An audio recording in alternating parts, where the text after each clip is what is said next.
ನಾವು ಇವತ್ತೊಂದು ವಿಶೇಷವಾದ ವ್ಯಕ್ತಿಯ ಜನ್ಮಸ್ಥಾನಕ್ಕೆ ಬಂದಿದ್ದೀವಿ. ನಮ್ಮ ಕನ್ನಡ ಸಾಹಿತ್ಯವನ್ನ ಬಹಳಷ್ಟು ಶ್ರೀಮಂತಗೊಳಿಸಿದ ವ್ಯಕ್ತಿ ನಮ್ಮ ಕರ್ನಾಟಕದ ಧಾರವಾಡ ಜಿಲ್ಲೆಯ ಅಣ್ಣಿಗೇರಿ ಅನ್ನುವಂತಹ ಒಂದು ಊರಲ್ಲಿದೆ. ಪಂಪ ಹುಟ್ಟಿದ ಜಾಗ ಹೇಗಿತ್ತು ಅನ್ನೋದನ್ನ ನಾವು ವಿಡಿಯೋದಲ್ಲಿ ತಿಳ್ಕೊಳ್ಳೋಣ. ಒಳಗಡೆ ನಾವು ಹೋಗೋಣ ಬನ್ನಿ. ಈ ವಾಡೆಯಲ್ಲಿ ಎಷ್ಟು ಅದ್ಭುತವಾಗಿರ್ತಕ್ಕಂಥ ಒಂದು ದ್ವಾರವನ್ನ ಅವರು ನಿರ್ಮಾಣ ಮಾಡಿದ್ದಾರೆ. ಇದರಲ್ಲಿ ಆರಾಮಾಗಿ ಒಂದು ಆನೆ ಕೂಡ ಹೋಗ್ಬೋದು, ಅಷ್ಟು ದೊಡ್ಡದಾಗಿರುವಂತಹ ಇಂದಿನ ಯಾವುದೇ ಟೆಕ್ನಾಲಜಿಗೂ ಕೂಡ ಇಷ್ಟು ಅದ್ಭುತವಾಗಿರುವಂತಹ ಮನೆಯನ್ನ ಕಟ್ಟೋದಕ್ಕೆ ಸಾಧ್ಯನೇ ಇಲ್ಲ. ಇಂದಿಗೂ ಕೂಡ ಯಾವುದೇ ಹುಳು ತಿಂದಿಲ್ಲ, ಯಾವುದೇ ರೀತಿಯಾಗಿರ್ತಕ್ಕಂಥ ಹಾಳಾಗಿಲ್ಲ, ಏನಾಗಿಲ್ಲ. ಇವರ ಮನೆಯೊಳಗೆ ಪ್ರತಿಯೊಬ್ಬರಿಗೆ ಹಿರಿಯ ಮಗ ಅಯ್ಯ ಅಂತ ಹೇಳಿ ಅವರ ಹೆಸರು ಇಡ್ತಾರೆ. ಪ್ರಜಾಕರನ್ನು ತಪ್ಪಿಸಿ ಆ ಕೂಸ ಆ ಸ್ವಾಮಿಯರು ಓದಿ ಜಪಾನ್ ಮಾಡಿ ಅದನ್ನ ದೊಡ್ಡ ರಕ್ಷಣಾ ಮಾಡಿ ಇಲ್ಲಿ ಈ ವಾಡೆ ಕೊಟ್ಟರು. ಜೈನರಾಗಿದ್ರು ಕೂಡ ಅಯ್ಯ ಬೇಕಾದ್ರೆ 1983ರಲ್ಲಿ ಚುನಾವಣೆಗೆ ನಿಂತಿರುವಂತದ್ದು.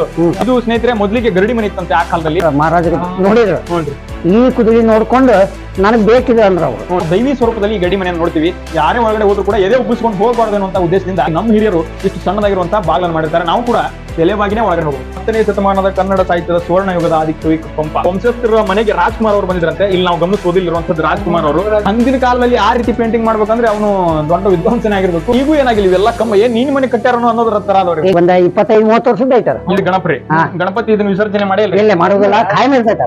ಅಂದ್ರೆ ಇವ್ರು ಆಗಿನ ಕಾಲದಾಗ ಫೋಟೋ ತಕೊಂತಿದ್ರು, ಎಲ್ಲ ಮಾಡ್ತಿದ್ರ. ಅವ್ರ ಮನೆತಂದ ಹೆಣ್ಣು ಮಕ್ಕಳು ಬಂದು ಅಲ್ಲಿ ಕುತ್ಕೊಂಡು ಸಭಾ ನಡೀದು ನೋಡೋದು. 1200 ಕೂರಿಗೆ ಜಮೀನು ಅಂದ್ರೆ ಎಷ್ಟಾಯ್ತು? 4000 ಎಕರೆ ಆಯ್ತು. ಇಷ್ಟು ಎತ್ತರು ಕಂಬ ಗಿಂಬ ಇವನ್ನೆಲ್ಲ ಎತ್ತಿ ಗೋಣತಿ ನೋಡ್ಬೇಕ್ರಿ. ಇದನ್ನೆಲ್ಲ ಹಂಗ ಸುಮ್ಮನೆ ನಮ್ಮಂಗ್ ಗಿಟ್ಟಿ ಮನಿ ಅಲ್ರಿ ಇವು.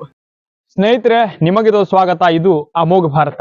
ನಾವು ಇವತ್ತೊಂದು ವಿಶೇಷವಾದ ವ್ಯಕ್ತಿಯ ಜನ್ಮಸ್ಥಾನಕ್ಕೆ ಬಂದಿದ್ದೀವಿ. ಆ ವಿಶೇಷವಾದ ವ್ಯಕ್ತಿ ನಮ್ಮ ಕನ್ನಡ ಸಾಹಿತ್ಯವನ್ನ ಬಹಳಷ್ಟು ಶ್ರೀಮಂತಗೊಳಿಸಿದ ವ್ಯಕ್ತಿ. ವಿಕ್ರಮಾರ್ಜುನ ವಿಜಯ, ಹಾಗೆ ಸಾಕಷ್ಟು ಕನ್ನಡ ಸಾಹಿತ್ಯಕ್ಕೆ ಕೊಡುಗೆಯನ್ನು ಕೊಟ್ಟಿರುವಂತವರು. ಛಂದಸ್ಸಿನ ಮೂಲಕ ಹಲವಾರು ಕಾವ್ಯಗಳನ್ನ ಅವರು ರಚನೆ ಮಾಡಿದ್ದಾರೆ. ಹಲವಾರು ಕಾವ್ಯಗಳನ್ನ ರಚನೆ ಮಾಡಿ ಈ ಕನ್ನಡ ಸಾಹಿತ್ಯವನ್ನ ಬಹಳಷ್ಟು ಶ್ರೀಮಂತಗೊಳಿಸಿರುವಂತಹ ವ್ಯಕ್ತಿ ಆದಿಕವಿ ಪಂಪ ಅಂತ ಹೇಳಿ. ಪಂಪ ಬನವಾಸಿಯ ಬಗ್ಗೆ ಸಾಕಷ್ಟು ವರ್ಣನೆಗಳನ್ನ ಮಾಡ್ತಾನೆ. ಯಾರಂಕುಶ ತಿವಿದೊಡೆಯುಂ ಎನ್ನ ಮನ ನೆನೆಯುವುದು ವನವಾಸಿ ದೇಶವಂ ಅಂತ ಹೇಳ್ತಾನೆ. ಹಾಗೆ ಪಸರಿಪ ಕನ್ನಡ ಕೋರ್ವನೆ ಸತ್ಕವಿ ಪಂಪ ಎನ್ನುವಂಥದ್ದನ್ನ ಸಾಕಷ್ಟು ಜನ ಕವಿಗಳು ಉಲ್ಲೇಖಿಸ್ತಾರೆ. ಈ ಕನ್ನಡ ಸಾಹಿತ್ಯವನ್ನ ಬಹಳಷ್ಟು ಶ್ರೀಮಂತಗೊಳಿಸಿದ ವ್ಯಕ್ತಿ ಪಂಪ. ಈ ಪಂಪ ಹುಟ್ಟಿದಂತಹ ಜನ್ಮಸ್ಥಾನವನ್ನ ನಾವು ತಿಳ್ಕೊಳ್ಬೇಕಾಗಿದೆ. ಈ ಪಂಪ ಹುಟ್ಟಿರುವಂತಹ ಜನ್ಮಸ್ಥಾನ ಬೇರೆ ಎಲ್ಲೂ ಇಲ್ಲ, ನಮ್ಮ ಕರ್ನಾಟಕದ ಧಾರವಾಡ ಜಿಲ್ಲೆಯ ಅಣ್ಣಿಗೇರಿ ಅನ್ನುವಂತಹ ಒಂದು ಊರಲ್ಲಿದೆ. ಆ ಅಣ್ಣಿಗೇರಿ ಗ್ರಾಮದ ಪಂಪ ಹುಟ್ಟಿರುವಂತಹ ವಾಡೆ, ಪಂಪ ಹುಟ್ಟಿರುವಂತಹ ಒಂದು ಸಣ್ಣದಾಗಿರುವಂತಹ ಅರಮನೆಗೆ ನಾವಿವತ್ತು ಬಂದಿದ್ದೀವಿ. ಆ ಅರಮನೆ ಹೇಗಿತ್ತು, ಪಂಪ ಹುಟ್ಟಿದ ಜಾಗ ಹೇಗಿತ್ತು ಅನ್ನೋದನ್ನ ನಾವು ವಿಡಿಯೋದಲ್ಲಿ ತಿಳ್ಕೊಳ್ಳೋಣ.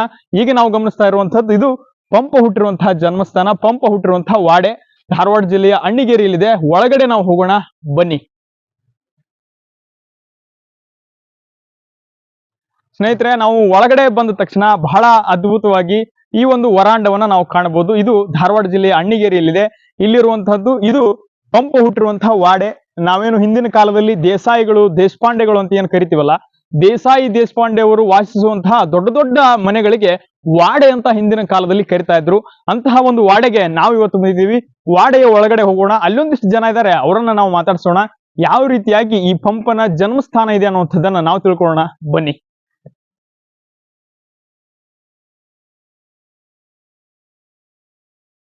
ಸ್ನೇಹಿತರೆ, ನಾವು ಸದ್ಯಕ್ಕಿರುವಂತಹದ್ದು ಪಂಪನ ಜನ್ಮಸ್ಥಾನದ ಮುಂಭಾಗ, ಅಂದ್ರೆ ದ್ವಾರ ಬಾಕ್ಲ. ಹೇಗಿದೆ ಆ ದ್ವಾರ ಬಾಕ್ಲ ಅಂದ್ರೆ ಒಂದ್ಸಾರಿ ನೀವು ಗಮನಿಸಬಹುದು, ಎಷ್ಟು ದೊಡ್ಡದಾಗಿರುವಂತಹ ದ್ವಾರ ಬಾಕ್ಲವನ್ನ ನಾವು ನೋಡ್ತೀವಿ. ಇಂದಿನ ಆಧುನಿಕ ದಿನಮಾನದಲ್ಲಿ ನಾವು ಸಾಕಷ್ಟು ಮನೆಗಳನ್ನ ಗಮನಿಸ್ತೀವಿ. ಮನೆ ಅಂದ್ರೆ ಬಹಳ ಸಣ್ಣದಾಗಿ ಮನೆಯನ್ನ ಕಟ್ಕೊಂಡಿರ್ತಾರೆ. ಅಂದಿನ ಕಾಲದಲ್ಲಿ ಪಂಪನ ಜನ್ಮಸ್ಥಾನದ ಈ ವಾಡೆಯಲ್ಲಿ ಎಷ್ಟು ಅದ್ಭುತವಾಗಿರ್ತಕ್ಕಂಥ ಒಂದು ದ್ವಾರವನ್ನ ಅವರು ನಿರ್ಮಾಣ ಮಾಡಿದ್ದಾರೆ. ಇದರಲ್ಲಿ ಆರಾಮಾಗಿ ಒಂದು ಆನೆ ಕೂಡ ಹೋಗ್ಬೋದು, ಅಷ್ಟು ದೊಡ್ಡದಾಗಿರುವಂತಹ ಒಂದು ವಾಡೆಯ ದ್ವಾರ ಬಾಕ್ಲು ಇದೆ.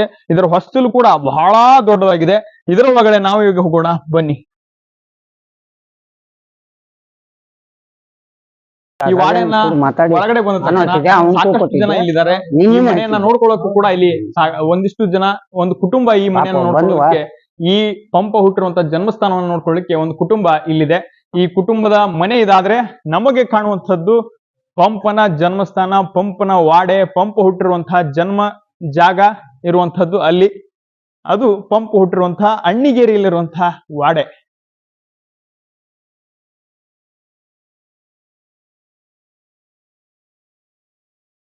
ಸ್ನೇಹಿತರೆ, ನಾವು ಪಂಪ ಹುಟ್ಟಿರುವಂತಹ ಜಾಗಕ್ಕೆ ಬಂದಿದ್ದೀವಿ. ಪಂಪ ಹುಟ್ಟಿರುವಂತಹ ಜಾಗದ ಒಂದು ಮನೆಯ ವಾಸ್ತುಶಿಲ್ಪವನ್ನ ನಾವು ಗಮನಿಸಬಹುದು. ಎಷ್ಟು ಅದ್ಭುತವಾಗಿ ಕಟ್ಟಿದ್ದಾರೆ ಅಂದ್ರೆ ಇಂದಿನ ಯಾವುದೇ ಟೆಕ್ನಾಲಜಿಗೂ ಕೂಡ ಇಷ್ಟು ಅದ್ಭುತವಾಗಿರುವಂತಹ ಮನೆಯನ್ನ ಕಟ್ಟೋದಕ್ಕೆ ಸಾಧ್ಯನೇ ಇಲ್ಲ. ಅಷ್ಟು ಅದ್ಭುತವಾಗಿ ಕಟ್ಟಿಗೆಯಿಂದ, ಮಣ್ಣಿನಿಂದ ಬಹಳ ಅದ್ಭುತವಾಗಿ ಈ ಒಂದು ಮನೆಯನ್ನು ಕಟ್ಟಿದ್ದಾರೆ. ಈ ಮನೆಯ ಒಳಗಡೆ ಹೋಗೋಣ. ನಾವೀಗ ಪಂಪನ ಜನ್ಮಸ್ಥಾನದ ವಾಡೆ ಒಳಗಡೆ ಹೋಗೋಣ. ಈ ವಾಡೆಯ ಒಂದು ವಾಸ್ತು ಶೈಲಿ, ಈ ವಾಡೆ ಕಟ್ಟಿರುವಂತಹ ಶೈಲಿ ಬಹಳ ಅದ್ಭುತವಾಗಿದೆ. ಇಲ್ಲಿರುವಂತಹ ಎಲ್ಲಾ ಕಟ್ಟಿಗೆ ವಿನ್ಯಾಸವನ್ನು ನಾವು ನೋಡ್ಬೋದು. ಇಂದಿಗೂ ಕೂಡ ಯಾವುದೇ ಹುಳು ತಿಂದಿಲ್ಲ, ಯಾವುದೇ ರೀತಿಯಾಗಿರ್ತಕ್ಕಂಥ ಹಾಳಾಗಿಲ್ಲ, ಏನೂ ಆಗಿಲ್ಲ. ಅದು ಅಷ್ಟು ಅದ್ಭುತವಾಗಿ ಇಂದಿಗೂ ಕೂಡ ತನ್ನತನವನ್ನ ಕಾಪಾಡ್ಕೊಂಡು ಬಂದಿದೆ ಅಂದ್ರೆ ಇದು ನಿಜವಾಗ್ಲೂ ಕೂಡ ಇಂದಿನ ವಿಜ್ಞಾನಕ್ಕೆ ಸವಾಲಾಗುವಂತ ವಿಷಯ ಬಿಟ್ರೆ ಬೇರೆ ಏನೋ ಅಲ್ಲ ಅಂತ ಹೇಳಿ. ಇಲ್ಲೊಂದಿಷ್ಟು ನಮ್ಮ ಜೊತೆಗೆ ಹಿರಿಯರಿದ್ದಾರೆ, ಈ ವಾಡೆಗೆ ಈ ವಂಶಸ್ಥರಿಗೆ ಸಂಬಂಧಿಸಿದಂತವ್ರು ಇದ್ದಾರೆ. ಅವ್ರನ್ನ ನಾವು ಮಾತಾಡ್ಸೋಣ. ನಮಸ್ಕಾರ. ನಮಸ್ಕಾರ. ನಮಸ್ಕಾರ. ತಾವು ಈ ವಾಡೆದೊಳಗ ಏನು ಅವರ ಸಂಬಂಧಿಕರು ಹೆಂಗ? ನಾವು ಅವರು ಸಂಬಂಧಿಕರ, ದೇಶಪಾಂಡೆ ಅವರು ನಾವು ಸಂಬಂಧಿಕರ. ಇವು ಅಂದ್ರೆ ದೇಶಪಾಂಡೆ ಅವ್ರ ಅಂದ್ರ ಯಾರ್ರಿ? ಈ ಮೂಲ ಮಾಲಕರ ದೇಶಪಾಂಡೆ, ಈ ವಾಡೆ ಮಾಲಕರು ಅಂದ್ರ ಪಂಪನ ತಾಯಿಯ ಹಾ ಎಲ್ಲಾ ದೇಶಪಾಂಡೆ ತವ್ರ ಮನಿ. ಪಂಪನ ತಾಯಿ ತವ್ರ ಮನಿ. ಪಂಪನ ತವ್ರ ಮನಿ. ಅವ್ರ ಡೆಲಿವರಿಗೆ ಬಂದಿರ್ತಾರ. ಒಂದೇ ಇದಕ್ಕ ಪಂಪ್ ಹುಟ್ಟಿದ್ರಿ. ಅದು ಅವರು ದೇಶಪಾಂಡೆ ಅವರು. ದೇಶಪಾಂಡೆ ಆ ದೇಶಪಾಂಡೆ ಅವ್ರ ಸಂಬಂಧಿಕರ್ತಾವ.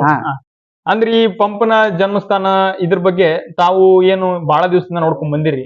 ಏನಾದ್ರೂ ಇದ್ರ ಬಗ್ಗೆ ಒಂದಿಷ್ಟು ವಿಷಯಗಳು ಗೊತ್ತಿಲ್ಲ? ಏನಿಲ್ಲ, ಇವ್ರ ಮನೆಯೊಳಗ ಪ್ರತಿ ಒಬ್ಬರಿಗೆ ಹಿರಿಯ ಮಗ ಅಯ್ಯ ಅಂತ ಹೇಳಿ ಅವ್ರ ಹೆಸರು ಇಡ್ತಾರ. ಯಾಕೆ ಅದನ್ನೇ? ಅದ ಹಿಂದಿನ ಕಾಲದಲ್ಲಿ ರಜಾಕರ ಹಾವಳಿ ಒಳಗ ಈ ಮನೆಗೆ ಒಂದೇ ಕೂಸಿತ್ತು. ಹೌನ್ರಿ. ಒಂದು ಮುದುಕಿ ಅದನ್ನ ಓದಿ ಇಲ್ಲಿ ಮಸೂತಿ ಬಾಳ ಅಂತಿದೆ, ಅಲ್ಲೇ ಮುಚ್ಚಿ ಕುಂತಿತ್ತ ಅದು. ಅದನ್ನ ಹುಡುಗನ್ ಕೂಸಿನ ಆ ಹೊತ್ನಾಗ ಅಲ್ಲೇ ದಿನಾನು ಅಂದನ್ ಸ್ವಾಮಿ ಮಠದ ಸ್ವಾಮಿಗಳು ಜಳಕಕ್ ಬರ್ತಿದ್ರು ಆ ಬಾವಿಗೆ. ಯಾಕಮ್ಮ ಇಲ್ಲಿ ಕುಂತೀನಿ ಹೀಗ ಅಂತ ಹೇಳಿಂದ ರಜಾಕರ ತಪ್ಪಿಸಿ ಆ ಕೂಸ ಆ ಸ್ವಾಮಿಯವ್ರು ಓದಿ ಜಪಾನ್ ಮಾಡಿ ರಕ್ಷಣಾ ಮಾಡಿ ಇಲ್ಲಿ ಈ ವಾಡೆಕ್ ಕೊಟ್ರು. ಆ ಮನೆಯೊಳಗ ದರೊಬ್ಬರಿಗೆ ಆ ಮನಿ ಹಿರಿಯರಿಗೆ ಅಯ್ಯ ಅಂತ ಹೆಸರು. ಈಗಲೂ ಅಯ್ಯ ಅಂತ ಇಟ್ಕೊಂಡು ಐತಿ ಈಗ ಅದಾರ. ಅಂದ್ರೆ ಅವ್ರಿಗೊಂದು ಗೌರವ ಕೊಟ್ಟು ಸ್ವಾಮಿಗಳಿಗೆ ಗೌರವ ಕೊಟ್ಟು ಅಯ್ಯ ಅಂತ. ಅಂದ್ರೆ ಅಯ್ಯ ಇವ್ರು ಮೂಲವಾಗಿ ಜೈನರು ಅಂತ ಜೈನರು ಜೈನ ಸಮಾಜ ಇದ್ರು ಕೂಡ ಅಯ್ಯ ಅಂತ ಹೆಸರು. ಅಂದ್ರ ಆ ಪ್ರತಿಯೊಂದು ಮನೆಯಾಗನು ಈಗ ರಾವಸಾಬ್ರ ಮಕ್ಕಳಿಗೂ ನಾಗಪ್ಪಯ್ಯ ಅವ್ರ ಹೆಸರು. ಹ್ಞೂನ್ರಿ. ಈಗ ತೋರ್ಸಿನಲ್ಲ ಅವ್ರ ನಾಗಪ್ಪಯ್ಯ ಅವ್ರ ಮಕ್ಕಳಿಗೂ ಒಬ್ಬರಿಗೆ ಅಯ್ಯ ಅಂತ ಐತಿ. ಅಂದ್ರ ಅವ್ರಿಗೆ ಸ್ವಾಮಿಗಳಿಗೆ ಗೌರವವನ್ನು ಅಯ್ಯ ಅಂತ ಇರ್ತಾರೆ. ಜೈನರಾಗಿದ್ರು ಕೂಡ ಬೇಕಾದ್ರೆ.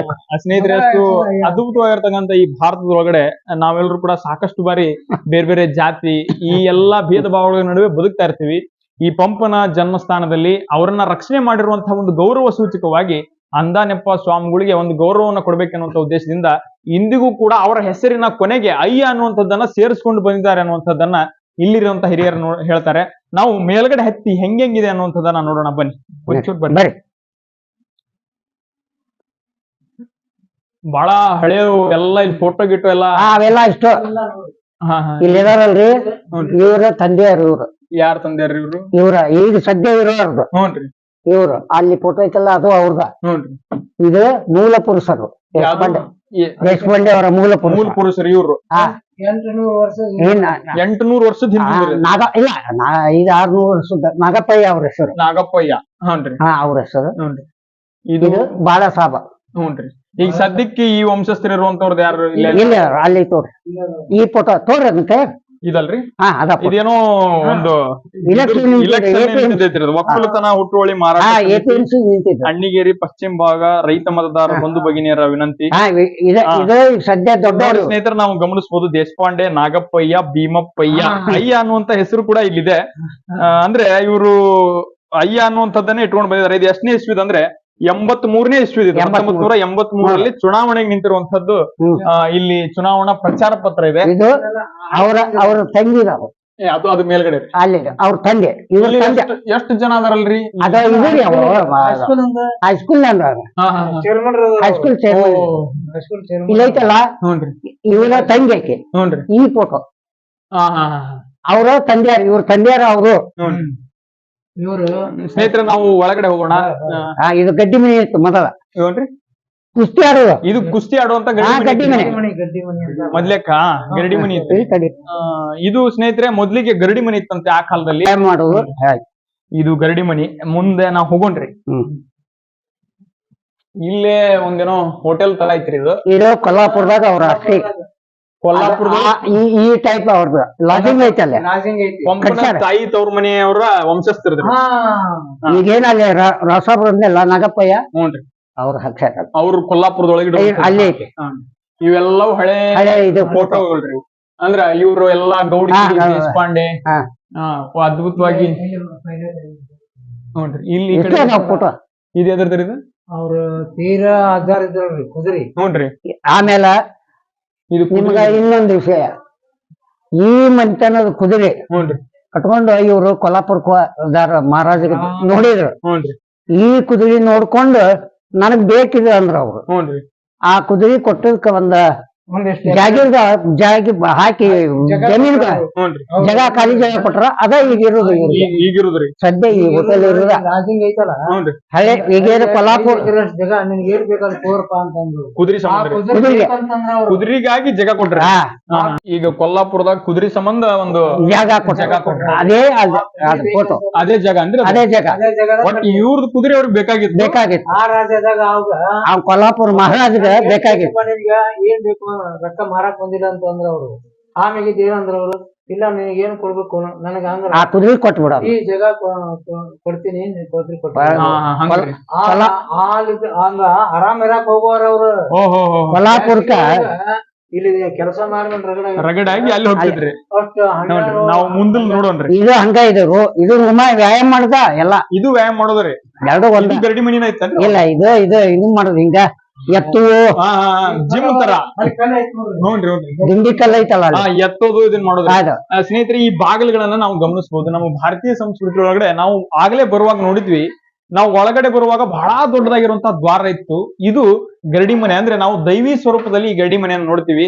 ಯಾರೇ ಒಳಗಡೆ ಹೋದ್ರು ಕೂಡ ಎದೆ ಉಬ್ಬಿಸ್ಕೊಂಡು ಹೋಗ್ಬಾರ್ದು ಅನ್ನುವಂತ ಉದ್ದೇಶದಿಂದ ಇದಕ್ಕೆ ನಾವು ತಲೆ ಬಾಗಿನೇ ಹೋಗ್ಬೇಕು. ಅವ್ನು ಎಷ್ಟೇ ದೊಡ್ಡವನಾದ್ರು, ಅವನು ರಾಜನಾದ್ರು, ಅವನ್ ಏನೇ ಆದ್ರೂ ಕೂಡ ತಲೆ ಬಾಗಿಸ್ಕೊಂಡೇ ಒಳಗಡೆ ಹೋಗ್ಬೇಕು ಅನ್ನೋ ಕಾರಣಕ್ಕಾಗಿ ನಮ್ಮ ಹಿರಿಯರು ಇಷ್ಟು ಸಣ್ಣದಾಗಿರುವಂತ ಬಾಗಿಲನ್ನು ಮಾಡಿರ್ತಾರೆ. ನಾವು ಕೂಡ ತಲೆ ಬಾಗಿನೇ ಒಳಗಡೆ ಹೋಗ್ಬೇಕು.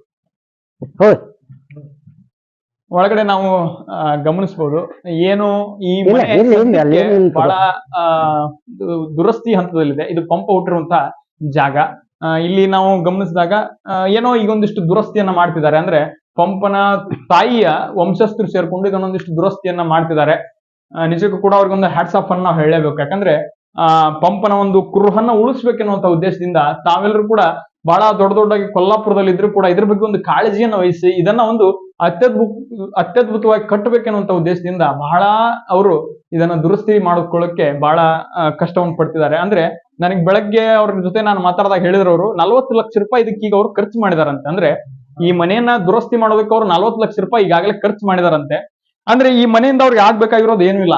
ಅಂದ್ರೆ ಅವ್ರಿಗೆ ಸಾಕಷ್ಟು ಇದೆ. ಆದ್ರೆ ಈ ಮನೆಯನ್ನ ಉಳಿಸ್ಬೇಕು, ನಮ್ಮ ಪಂಪನ ಒಂದು ಕುರುಹು ಉಳಿಬೇಕು, ಮುಂದಿನ ಪೀಳಿಗೆಗೆ ಅದು ಹೋಗ್ಬೇಕು ಅನ್ನೋ ಉದ್ದೇಶದಿಂದ 40 ಲಕ್ಷ ರೂಪಾಯಿ ಕೊಟ್ಟು ಅವರು ಈ ಮನೆಯನ್ನ ದುರಸ್ತಿ ಮಾಡಿಸ್ತಿದ್ದಾರೆ. ಇದು ಕೂಡ ಈಗ ದುರಸ್ತಿಯ ಹಂತದಲ್ಲಿದೆ. ಇದು ಇವರ ತಾಯಿಯವ್ರ ಫೋಟೋ. ಯಾವ್ದ್ರಿ? ಇದು ಅಲ್ಲಿ ಇಲ್ಲಿ ಐತಲ್ಲ. ಈಗ ಸದ್ಯಕ್ಕೆ ಈ ಮನೆಗೆ ಇವ್ರ ತೀರ್ಕೊಂಡ್ರು. ಇವ್ರ ಕುಟುಂಬ. ನೋಡ್ರಿ ಈಗೇನಲ್ಲ ನಾಗಪ್ಪ ಅದಾರಲ್ಲ, ನೋಡ್ರಿ ಅವ್ರ ತಾಯಿಯಾರು, ಅವ್ರ ತಾಯಿಯವ್ರು, ಅವ್ರ ತಂದೆಯವರು, ಅವ್ರ ಅಮ್ಮರು, ನೋಡ್ರಿ ಇವರು ಚಿಗವರು, ನೋಡ್ರಿ ಇದು ಇವ್ರಪ್ಪರು, ಅವ್ರ ಅಪ್ಪಾರಿ ಇವ್ರಿ, ಇವ್ರು ಚಂದಪ್ಪಯ್ಯ, ಇವ್ರು ನಾಗಪ್ಪಯ್ಯ, ಎಲ್ಲರೂ ಅಯ್ಯ. ಯಾವ ಏನು ನೋಡಬಹುದು ಸ್ನೇಹಿತರೆ, ನಾವು 10ನೇ ಶತಮಾನದ ಕನ್ನಡ ಸಾಹಿತ್ಯದ ಸುವರ್ಣ ಯುಗದ ಆದಿಕವಿ ಪಂಪನ ಒಂದು ಫೋಟೋವನ್ನು ಇಲ್ಲಿ ಹಾಕಿದ್ದಾರೆ. ಇಲ್ಲೇನೋ ಟೊಪ್ಪಿಗೆ ಹಾಕೊಂಡು ಎಷ್ಟು ನೋಡ್ರಿ ಇಲ್ಲೇ ಇವ್ರ ಈಗ ಇವ್ರ ಮನಿ ಇದು ನೋಡ್ರಿ ಇವ್ರು ಈಗೇನ್ ನಾಗಪ್ಪಯ್ಯ ಅದಾನಲ್ಲ ಅವ್ರ ತಂದೆಯಾರು ಇವ್ರು. ನೋಡ್ರಿ ಇದು ಇಲ್ಲಿ ಬಂದಾಗ ನೋಡ್ರಿ ಯಾರು ರಾಜ್ಕುಮಾರ್ ಬಂದಾಗ. ನೋಡಿ ಸ್ನೇಹಿತರೆ, ಇವರು ಈ ವಂಶಸ್ಥರ ಮನೆಗೆ ರಾಜ್ಕುಮಾರ್ ಅವರು ಬಂದಿದ್ರಂತೆ. ಇಲ್ಲಿ ನಾವು ಗಮನಿಸಬಹುದು, ಇಲ್ಲಿರುವಂತದ್ದು ರಾಜ್ಕುಮಾರ್ ಅವರು. ನರಸಿಂಹರಾಜು ಅವರು ಅದಾರನ್ರಿ ಇದ್ರಾಗ. ನರಸಿಂಹರಾಜು ರಾಜ್ಕುಮಾರ್ ಇಲ್ಲ, ಇದು ಬಾಲಕೃಷ್ಣ, ಬಾಲಕೃಷ್ಣ, ಅಶ್ವಥ, ಬಾಲಕೃಷ್ಣ, ರಾಜ್ಕುಮಾರ್ ಎಲ್ರು ಕೂಡ ಈ ಮನೆ ವಂಶಸ್ಥರನ್ನ ಬಂದು ಭೇಟಿಯಾಗಿ ಹೋಗಿರುವಂತದ್ದು ಒಂದು ಅದ್ಭುತವಾದ ಫೋಟೋ. ಇವ್ನ ಯಾವನು ನಾವು ಮುಟ್ಟಬಾರ್ದು, ಯಾಕಂದ್ರೆ ಅವ್ರು ಬಹಳ ಸಂರಕ್ಷಣೆ ಮಾಡಿ ಇವನ್ನೆಲ್ಲ ಇಟ್ಕೊಂಡಿದ್ದಾರೆ. ನಾವು ನಾಗಪ್ಪಯ್ಯ. ಹ್ಞೂ ಸ್ನೇಹಿತರೆ, ನಾವು ಒಂದಿಷ್ಟು ಇಲ್ಲಿ ಕಲಾಕೃತಿಗಳನ್ನ ಗಮನಿಸಬಹುದು. ಇದು ಬಹಳ ಹಿಂದಿನವನ್ರಿ. ಇಲ್ಲ ಹಳೆಯವ್ರಿ ಬಾಜಿ ಸಿಗುವಲ್ಲ. ಬಹಳ ಅಂದ್ರೆ ಎಷ್ಟು ಅದ್ಭುತವಾಗಿ ಅವ್ರ ಒಂದು ಪೇಂಟಿಂಗ್ ಅನ್ನ ಮಾಡಿದ್ದಾರೆ. ಇಂದಿನ ಪೇಂಟಿಂಗ್ ಮಾಡೋದು ಚಿಕ್ಕ ಮಕ್ಕಳು ಕೂಡ ಮೊಬೈಲ್ ಅಲ್ಲಿ ಪೇಂಟಿಂಗ್ ಮಾಡ್ತಾರೆ. ಆದ್ರೆ ಅಂದಿನ ಕಾಲದಲ್ಲಿ ಆ ರೀತಿ ಪೇಂಟಿಂಗ್ ಮಾಡ್ಬೇಕಂದ್ರೆ ಅವನು ದೊಡ್ಡ ವಿದ್ವಾಂಸನೇ ಆಗಿರ್ಬೇಕು. ಇವೆಲ್ಲ ಏನ್ರಿ ದೀಪ ಕಂಬ, ದೀಪದು ಅವಾಗ ಮೇಲ್ಬತ್ತಿ ಹಚ್ತಿದ್ರು. ಅವಾಗ ಮೇಲ್ಬತ್ತಿ ಹಚ್ಚಿ ಇಡೋದು. ಅವಾಗ ಮಹಾನವಮಿ ಒಳಗ ಮೇಣಬತ್ತಿ ಹಾಕಿ ಮೇಣಬತ್ತಿ ತಿರ್ಗಾಟ ಸಿಂಗಾರ ಮಾಡೋದೆಲ್ಲ. ನೋಡ್ರಿ ಅಂದ್ರೆ ಇದು ಒಂಥರ ಸ್ಟೇಜ್ ಇದ್ದಂಗ ಐತ್ರಿ, ಮುಂದೆಲ್ಲ ಒಂದ್ ದೊಡ್ಡ ಸಭಾ ಅಂದ್ರೆ ಇದು ಒಡೆ ನಡೆಸುವಾಗ ನೋಡ್ರಿ. ಅಂದ್ರೆ ಇಲ್ಲೆಲ್ಲ ಕುತ್ಕೊಂಡು ನ್ಯಾಯದಾನ ಮಾಡ್ತಾರೆ, ಅದ ನೋಡ್ರಿ ಇಲ್ಲೆಲ್ಲ ಕುತ್ಕೊಂಡು ಸರ್ಕಾರ ಕಟ್ಟಿದೆ. ಹಾ ಇದೇ ಇಲ್ಲೇ ಎಲ್ಲಾ ನಡೀತಿತ್ತು. ಈಗ ಅಲ್ಲಿ ಕುಂದ್ರು ನಾವು ಮ್ಯಾಚ್ ಬಂದಿತ್ತಪ್ಪ ನಮ್ಮ ಮನೆಗೆ. ನೋಡ್ರಿ ಬಗೆಹರಿಸ್ಬೇಕಂದ್ರೆ ಇವರ ಬಂದು ಬಗೆಹರಿಸ್ತಿದ್ರಿ, ಇಲ್ಲೆಲ್ಲ ಕುತ್ಕೊಂಡು ನ್ಯಾಯದಾನ ಮಾಡ್ತಿದ್ರು. ಎರಡು ಇಷ್ಟು ಬಂದವ ಅಲ್ಲ ಅವ್ರು ಇದು ಇದನ್ನ ಹೇಳತ್ತ ಅವ್ರು ಇದ್ರಾಗ ಒಂದ್ ನಿಮಿಷ. ಅವಾಗ ಕಚೇರಿಗೆ ಹೋಗಂಗಿಲ್ಲ, ನೋಡ್ರಿ ಏನಿದ್ರು ಇಲ್ಲೇ ಇಲ್ಲೇ ಕುತ್ಕೊಂಡು ಇದೊಂಥರ ಕೋರ್ಟ್ ರೀತಿ ನಡೆಸ್ತಿದ್ರಿ. ಅಲ್ಲೆಲ್ಲ ಪೂರ್ತಿ ಸಭಾಂಗಣ, ದರ್ಬಾರ್ ನಡಿಬೇಕಲ್ಲ, ದರ್ಬಾರ್ ನಡೆಸಕ್ ಕೋರ್ಟ್ ಇದ್ದಂಗೆ ಇದು ಕೋರ್ಟ್ ತರ ರೀ. ಏನು ಕಾರ್ಯ ಕಟ್ನ ನಡೆದ್ರು ಕೂಡ ಈ ಜಗದಿಂದ ನಡೀತಿದ್ವಿ. ಇವೆಲ್ಲ ಕಂಬ ನೋಡ್ಬಿಟ್ರಿ ಬಹಳ ಅದ್ಭುತವಾಗಿ ಕಟ್ಟಾರ್ರಿ. ಅದ್ರ ಈಗ ಅವ್ರು ನೋಡ್ರಿ ಈಗೂ ಏನಾಗಿಲ್ಲ, ಇವೆಲ್ಲ ಕಂಬ ಏನ್ ನೀನ್ ಮನೆ ಕಟ್ಟಾರನು ಅನ್ನೋದ್ರ ತರ ಅದಾವ್ರಿ. ಈಗ ಮ್ಯಾಲ ಐತಿ, ದಾರಿ ಇಲ್ಲಿ ಐತಿ, ಒಳಗ ಬಂದಾಗೈತಿ, ಅದು ಬಂದ್ ಮಾಡ್ಯಾರ. ಬಿದ್ದೈತಲ್ಲ. ಸದ್ಯ ಇವ್ರ ಏನ್ ನಾಗಪ್ಪಯ್ಯ ಅದಾರಲ್ಲ, ಇವ್ರು ಭೀಮಪ್ಪಯ್ಯ ಅಂತ ಹೇಳಿ ಅವ್ರ ತಂದೆಯವ್ರು, ಅವ್ರ ತಾಯಿಯವ್ರು, ಇವ್ರು ಅವ್ರ ಅಜ್ಜಿ, ಇವ್ರವ್ವ, ಇವ್ರ ತಾಯಿಯವ್ರು, ಅವರು ತಂದೆಯವ್ರು, ಅವರು ಚಿಗವ್ವ, ಇವ್ರ ಯಾರ್ರಿ? ಹೌದಾ ನಾಗಪ್ಪಯ್ಯ, ಇವ್ರು ನಾಗಪ್ಪಯ್ಯ, ನಾಗಪ್ಪ.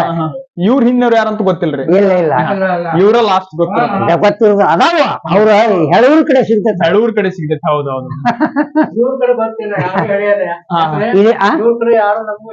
ಇಲ್ಲ ಇಲ್ಲ ನನಗ್ ಗೊತ್ತಿದ್ದಷ್ಟು ಗುಲ್ಕಿದವ್ರಿಗೆ ಯಾರಿಗೂ ಗೊತ್ತಿಲ್ಲ. ಇಲ್ಲಿ ಪಾಡೆ ಡಿಸ್ಟ್ರಿಕ್ಟ್ ಇದು ಒಟ್ಟ ಈಗ ಒಂದ 25-30 ವರ್ಷದ ಐತದ ಇದು ಗಣಪರಿ.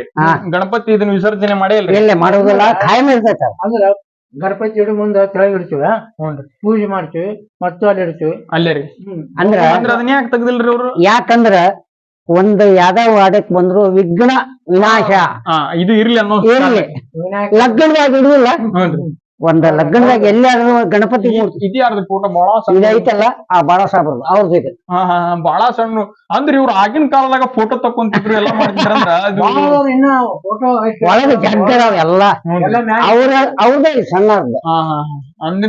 ಇಲ್ಲಿ ಐತಲ್ಲ ಆದನೇರ ಇದು, ಇಲ್ಲಿ ಐತಲ್ಲ ಇದು ಅವ್ರ ತಾಯಾರ. ಇಲ್ಲ ತೆಗಿದಕ್ಕಲ್ಲ, ಅಲ್ಲಿ ಐತಲ್ಲ ಅವ್ರ ಅವ್ರದ್ದು, ಅವ್ರದ ಇದು ಫೋಟೋ ಸಾಂದ್ ಅಲ್ಲಿ ಐತಲ್ಲ. ನಾಗಪ್ಪ ಯಾರ ತಂದೆ ಅಜ್ಜಿ ಇದು, ತಂದೆ ಅವ್ರದ್ದು ಇದು ಫೋಟೋ. ಈ ವಾಡೆ ಎಲ್ಲಾ ನಾವು ಗಮನಿಸಬಹುದು ಸ್ನೇಹಿತರೆ, ಬಹಳ ಅದ್ಭುತವಾಗಿ ಈ ವಾಡೆಯನ್ನು ಕಟ್ಟಿದ್ದಾರೆ. ಕಟ್ಟಿಗೆಯಿಂದ ಅಲ್ಲಿ ಮೇಲ್ಗಡೆ ಹಿಂಗ್ ಸಾಲ್ ಏನೇನ್ ಅದಾವಲ್ರಿ, ಇವೆಲ್ಲ ಏನ್ರಿದು? ಯಾವ ಅವು ಅಲ್ಲಿ ಬಂದು ಕುತ್ಕೊಂಡು ಅವ್ರ ಮನೆತಂದ ಹೆಣ್ಣು ಮಕ್ಕಳು ಬಂದು ಅಲ್ಲಿ ಕುತ್ಕೊಂಡು ಸಭಾ ನಡೀದ್ ನೋಡೋದು. ನೋಡ್ರಿ ಅಲ್ಲಿ ಮ್ಯಾಗ ಎಲ್ಲ ಅಂದ್ರ ಘೋಷ ಹೊರಗ ಮಾರಿ ತೋರ್ಸಂಗಿಲ್ಲ, ಯಾರು ತೋರ್ಸಂಗಿಲ್ಲ. ದೊಡ್ಡ ಮನೆ ಈಗೇನ ಈ ಮಮ್ನದ್ ಇವ್ರ ಮಂದಿಲಿ ಘೋಷ ಇಲ್ಲ ಮಾರಿ ತೋರ್ಸುದಿಲ್ಲಲ್ಲ, ಆ ಟೈಪ್ ಅವಾಗ ಎಲ್ಲ ರಾಜಮಂತನ ಇಲ್ಲೆಲ್ಲಾ ಕುತ್ಕೊಂಡು ಇದನ್ನ ನೋಡ್ತಿದ್ರಿ ಉತ್ಸವಗಳನ್ನ. ಏನಾದ್ರೂ ಜಾತ್ರೆ ಏನ್ ಮಸ್ತಿ ಅದೇ ಇಲ್ಲೇ ಎಲ್ಲೇ ಇಲ್ಲಿ ಮುಂದ್ಗಡೆನೆ ರೀ. ಇಲ್ಲೇ ನಾವು ನೋಡ್ಬೋದು ಸ್ನೇಹಿತರೆ, ಇಲ್ಲಿರುವಂತ ವರಾಂಡ, ಇಲ್ಲೇನ್ ನಾವು ಮೈದಾನವನ್ನು ನೋಡ್ತೀವಲ್ಲ, ಈ ಮೈದಾನದಲ್ಲೇ ಎಲ್ಲಾ ಜಾತ್ರೆ ಉತ್ಸವ ಬಂದು ಈ ಮನೆ ಮುಂದೆನೆ ಆಗಿ ಹೋಗ್ತಿದ್ವು. ಮುಂದ್ ಹೋಗೋದ್ರಿ ಎಲ್ಲಾ ಕಡೆ ಹೋಗ್ಬೇಕು. ಇದನ್ನ ನೋಡಕ್ ಆ ಕಡೆ ಎಲ್ಲಾ ಕುತ್ಕೊಂತಿದ್ರು. ಆಮೇಲೆ ಇಲ್ಲಿ ಕುಸ್ತಿ ಹಾಕಿದ್ರು ಒಳಗ್ ಹಿಂದೆ ಹಿತ್ತಲ್ದಾಗ. ನೋಡ್ರಿ ಕುಸ್ತಿ ಆಡ್ತಾರೆ, ಬೈಲ್ ಕುಸ್ತಿ. ಅಂದ್ರೆ ಇವ್ರ ದೇಸಾಯಿ ಮನೆತನ ಅಂದ್ರೆ ಇವ್ರದ್ದು ಸಾಕಷ್ಟು ಜಮೀನ್ ಗಿಮೀನ್ ಎಲ್ಲ 1200 ಕೂರ್ಗಿ ಜಮೀನ್ ಇವ್ರದ್ದು. 1200 ಕೂರ್ಗಿ ಅಂದ್ರೆ ಎಷ್ಟಾಯ್ತು? 4000 ಎಕರೆ ಆಯ್ತು. 4000 ಎಕರೆ ಇದು ಭೂಮಿ. ಅಲ್ಲಿ ದೇಸಾರ ಏನದಲ್ಲ 600 ಕೂರ್ಗಿ ಅವ್ರದ್ದು. ಈ ಅಣ್ಣಿಗೇರಿನ ಎಲ್ಲಾ ಪೂರ್ತಿ ಆಳಿದವ್ರು ಇವ್ರು. ಆಮೇಲೆ ಇವ್ರ ಯಜಮಾನ್ರಿ ಏನು ನಾಗಪ್ಪ ಎದಾರಲ್ಲ, ಬರೇ ಮೊದಲ್ ಚಕ್ಡಿ ಹೇರ್ಕೊಂಬರ್ದು, ಹುಲ್ಲು ಹೊಲ್ದಂದು ಎಲ್ಲ ಕೃಷಿ ಮನಿತನ್ರಿ. ಕೃಷಿನ ತಂದ್ರಿ ಯಾವನಾರ ಎಷ್ಟ್ ಚಕ್ಡಿ ಬೇಕು ಅಷ್ಟು ಹೊಡ್ಕೊಂಡು ಹೋಗ್ಬಿಡುದು. ಆಮೇಲೆ ಬಂದೆ ಯಾವನಾರ ಹೇಳಿದ್ನಂದ್ರ ಅವ್ರು ಏನಂತಿದ್ರು, ನಿನಗ್ ಸಿಕ್ಕಿಲ್ಲ ಮಗನ ನನಗ್ ಹೇಳಕ್ ಬಂದ ಏನು ಬೇಕು ಅಲ್ಲೇ ತಗೊಂಡೋಗ. ಈ ಟೈಪ್ ಅವ್ರು ಹಾಗೆ ಅದಾವ್ರಿ ಸರ್, ದೊಡ್ಡ ಹಾಗೆ ಇಲ್ಲ ಮುಚ್ಚಾವೆಲ್ಲ ಮುಚ್ಚವ್ರಿ. ಅವು ದೊಡ್ಡ ದೊಡ್ಡ ಹಾಗೆ ಅದಾವ. ಸ್ನೇಹಿತರೆ, ನಾವ್ ಇಲ್ಲಿ ಹೊರಗಡೆ ಬಂದಾಗ ಹಗೆ ಅನ್ನುವಂಥದ್ದು ಒಂದು ಕೇಳಿದೀವಿ. ಹಗೆ ಅಂದ್ರೆ ನಮ್ಮ ಉತ್ತರ ಕರ್ನಾಟಕ ಭಾಗದಲ್ಲಿ ಒಂದು ದೊಡ್ಡದಾಗಿರುವಂತ ತೆಗ್ಗನ್ನು ತೋಡಿರ್ತಾರೆ, ಬಹಳ ಆಳವಾಗಿರುತ್ತೆ, ಒಂದು 15-20 ಫೂಟ್ ಒಳಗಡೆ ಇರುತ್ತೆ.